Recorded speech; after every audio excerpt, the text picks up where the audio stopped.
Hello student, आपका हमारे YouTube channel पर स्वागत है।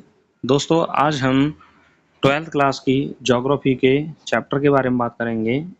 सबसे पहला जो चैप्टर है वह है मानव भूगोल, प्रकृति एवं विषय क्षेत्र। तो आज हम मानव भूगोल के बारे में बात करेंगे और ये जानेंगे कि मानव भूगोल की प्रकृति क्या है और उसके विषय क्षेत्र क्या है। सबसे पहले हम बात करते हैं भूगोल क्या है। तो भूगोल पृथ्वी का मानव आवास के रूप में अध्ययन है। भूगोल क्या है? पृथ्वी का मानव आवास के रूप में अध्ययन है। अब इसके अंतर्गत अलग-अलग भूगोल आती हैं, जैसे भौतिक भूगोल विभिन्न प्रदेशों के भौतिक पर्यावरण का अध्ययन है, यानी प्रकृति का भौतिक रूप से अध्ययन क्या कहलाता है? भौतिक भूगोल कहलाता है। मानव भूगोल क्या है? मानव भूगोल है भौतिक पर्यावरण और मानव जो जगत है उसके मध्य जो अंतर संबंध है उन सभी का अध्ययन करना क्या कहलाता है?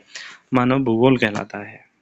अगर हम बात करें कि मानव भूगोल की प्रकृति क्या है, मानव भूगोल के विषय क्षेत्र क्या है और मानव भूगोल के अध्ययन के उपागम क्या है। देखिए, मानव भूगोल मानव केंद्रित विज्ञान है। मानव भूगोल मानव पारिस्थितिकी है, यानी ह्यूमन इकोलॉजी है। मानव भूगोल के तत्व पार्थिव एकता से संबंधित होते हैं, यानी मानव के बारे में जितनी भी महत्वपूर्ण जानकारियां हैं उन सभी के बारे में हमें परिचित कराता है मानव भूगोल। मानव भूगोल से संबंधित हम कौन कौन से विषय पढ़ते हैं? जनसंख्या के बारे में पढ़ते हैं, प्रादेश के संसाधनों के बारे में पढ़ते हैं, उनके उपयोग के बारे में पढ़ते हैं, सांस्कृतिक वातावरण क्या है इसका अध्ययन करते हैं, वातावरण की समायोजना क्या है उसका अध्ययन करते हैं, इसके उपागम क्या है? इकोलॉजिकल उपागम है, यानी हम पारिस्थितिकी का अध्ययन करें, इकोलॉजी का अध्ययन करें तो हम मानव भूगोल के बारे में अध्ययन करते हैं। क्षेत्रीय उपागम यानी कि जो क्षेत्रीय विषय हैं उनके बारे में अध्ययन करें तो मानव भूगोल का अध्ययन कर पाते हैं। और व्यवहारात्मक उपागम और कल्याणपरक उपागम, इन सभी के द्वारा हम मानव भूगोल का अध्ययन करते हैं। और मानव भूगोल की प्रकृति क्या है? मानव भूगोल क्षेत्रीय भिन्नताओं पर आधारित होता है। मानव भूगोल में इसके साथ वातावरण समायोजन का कालिक अनुक्रमण का अध्ययन किया जाता है और तंत्र उपागम के द्वारा हम इसका मानव भूगोल का क्या करते हैं? अध्ययन करते हैं। अगर हम एक अवधारणा मानचित्र के रूप में मानव भूगोल को जाने कि मानव भूगोल क्या है, तो इसके बारे में हम बात करें। मानव भूगोल के बारे में भौगोलिक विचारधाराएं हैं प्रकृतिवाद या निश्चयवाद, संभावनावाद जिसमें संभावनाओं का कयास लगाया जाता है कि इस तरह से यदि हम कोशिश करेंगे तो यह बदलाव आएगा। नव निश्चयवाद के द्वारा हम ये पता करते हैं कि भाई नवीन जो परिवर्तन है, नवीन जो चेंजेस हैं वो किस तरह से हो रहे हैं। मानवतावाद या कल्याणपरक, यानी कि हम मानव के जो कल्याण के लिए कल्याणकारी कार्य किस तरह से कर सकते हैं। आमूलवादी और व्यवहारवादी। तो मानव भूगोल से संबंधित जो भौगोलिक विचारधाराएं हैं वह है प्रकृतिवाद या निश्चयवाद, संभावनावाद, नव निश्चयवाद, मानवतावाद या कल्याणपरक वाद, आमूलवाद और व्यवहारवादी वाद जो है वह मानव भूगोल से संबंधित विचारधाराएं हैं। अब यदि हम मानव भूगोल की शाखाओं के बारे में बात करें तो मानव भूगोल सैन्य विज्ञान के बारे में बताता है कि भाई सैनिकों को जो किस तरह से सहयोग किया जा सकता है उन सभी के बारे में हमें जानकारी देता है मानव भूगोल, तो इसे सैन्य भूगोल कहेंगे। जनसंख्या के बारे में बताएंगे तो जनसंख्या भूगोल कहेंगे। नगरीय अध्ययन किया जाएगा तो नगरीय भूगोल कहा जाएगा। राजनीतिक विश्लेषण किया जाएगा तो राजनीतिक भूगोल कहा जाएगा।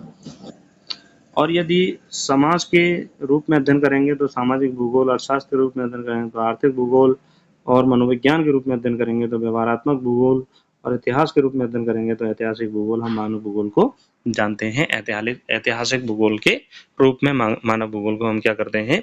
जानते हैं। तो इस तरह से मानव भूगोल की शाखाएं होती हैं। राजनीतिक भूगोल, जनसंख्या भूगोल, सैन्य भूगोल, व्यवहारवादी भूगोल, ऐतिहासिक भूगोल, आर्थिक भूगोल, सामाजिक भूगोल, या मानव भूगोल की शाखाएं हैं। आगे हम बात करें ज्योग्राफी शब्द का अर्थ क्या होता है। पृथ्वी का वर्णन करना है, उसके बदलते स्वरूप का वर्णन करना क्या कहलाता है? ज्योग्राफी कहलाता है। भूगोल को ज्ञान की शाखाओं की जननी कहा जाता है। भूगोल की दो शाखाएं होती हैं, भौतिक भूगोल और मानव भूगोल। मानव भूगोल मनुष्य तथा उसके पर्यावरण के बीच जो पारस्परिक रिश्ते हैं उनके बारे में बताता है। अनेक भूवैज्ञानिकों ने इस विषय को मानव भूगोल पर अनेक परिभाषाएं दी हैं।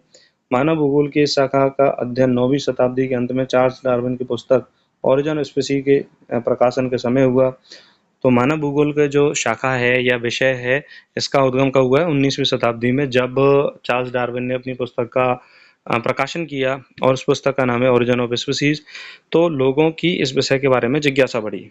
रेड जेल मोस्ट इंपोर्टेंट है। इन्हें आधुनिक मानव भूगोल का जनक कहा जाता है। रेड जेल को क्या कहा जाता है? आधुनिक मानव भूगोल का जनक कहा जाता है।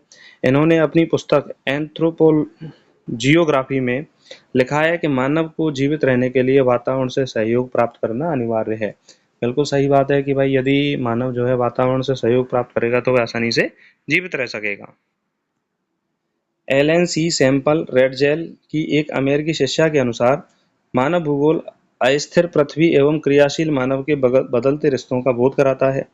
पृथ्वी के नियमों को समझकर ही मानव ने प्रौद्योगिकी का विकास किया, प्रकृति को अपने अनुसार ढाल लिया और इसे ही संभावनावाद कहा गया। तो प्रकृति के नियमों को समझकर मानव ने टेक्नोलॉजी का विकास किया है, प्रकृति के अनुसार अपने आप को ढाला है और यही कारण है कि मानव की जो जनसंख्या है वो दिनों दिन बढ़ती जा रही है। और इस विषय को क्या नाम दिया जाता है? संभावनावाद। इस कंसेप्ट को क्या नाम दिया जाता है? संभावनावाद। मानव भूगोल के फ्रांसीसी वैज्ञानिक वाइडल डी ला वेलाचे ने अपनी परिभाषा में मनुष्य तथा पर्यावरण के संबंध के बारे में बताया है। नवनिश्चयवाद, जिसे आधुनिक निश्चयवाद या वैज्ञानिक निश्चयवाद भी कहा जाता है, इसके प्रवर्तक कौन है? ऑस्ट्रेलिया के महान भूगोलवेत्ता ग्रिफिथ टेलर हैं। कौन है? ग्रिफिथ टेलर नवनिश्चयवाद के क्या हैं? प्रवर्तक हैं, जो ऑस्ट्रेलिया के महान भूगोलवेत्ता हैं। नवनिश्चयवाद प्रकृति पर पूर्ण निर्भरता, प्रकृति के अति दोहन दोनों का निषेध करता है, मध्य मार्ग को अपनाने का समर्थक है। तो नवनिश्चयवाद कहता है कि भाई मानव को पूरी तरह से प्रकृति पर निर्भर नहीं रहना चाहिए और प्रकृति के संसाधनों का अत्यधिक दोहन नहीं करना चाहिए। ग्रिफिथ टेलर महोदय ने नवनिश्चयवाद दिया और ये कहाँ के रहने वाले हैं? ऑस्ट्रेलिया के रहने वाले हैं। प्राचीन समय से लेकर आज तथा मानव अध्ययन के क्षेत्रों में उपागमों में परिवर्तन होता रहा है। मानव भूगोल के अंतर्गत कई क्षेत्र शामिल हैं, जैसे सामाजिक भूगोल, राजनीतिक भूगोल और आर्थिक भूगोल, और थोड़ी देर पहले हमने भी चर्चा की थी सैन्य भूगोल, ठीक है, और व्यवहारात्मक भूगोल। इस तरह की कई शाखाएं भूगोल से संबंधित हैं। मानव भूगोल में पोषित किए जाने वाले मानवीय मूल्य कौन से हैं? प्रकृति के प्रति प्रेम, परस्पर सहयोग, सहनशीलता, सामंजस्य और संवेदनशीलता पोषित किए जाने वाले मानवीय मूल्य हैं। और मानव भूगोल में उदारता, अनुशासन और पर्यावरण के प्रति जागरूकता भी पोषित किए जाने वाले मानव मूल्य हैं। तो इस तरह से दोस्तों जो ज्योग्राफी का जो पहला चैप्टर है एनसीईआरटी का, उसका हमने शॉर्ट एवं फास्ट रिवीजन किया। आशा करता हूँ क्या है आपको ये चैप्टर समझ में आया होगा, और आपकी यदि कोई क्वेरी है तो कमेंट करके जरूर बताएं। इस चैनल को सब्सक्राइब करें। नमस्कार, धन्यवाद।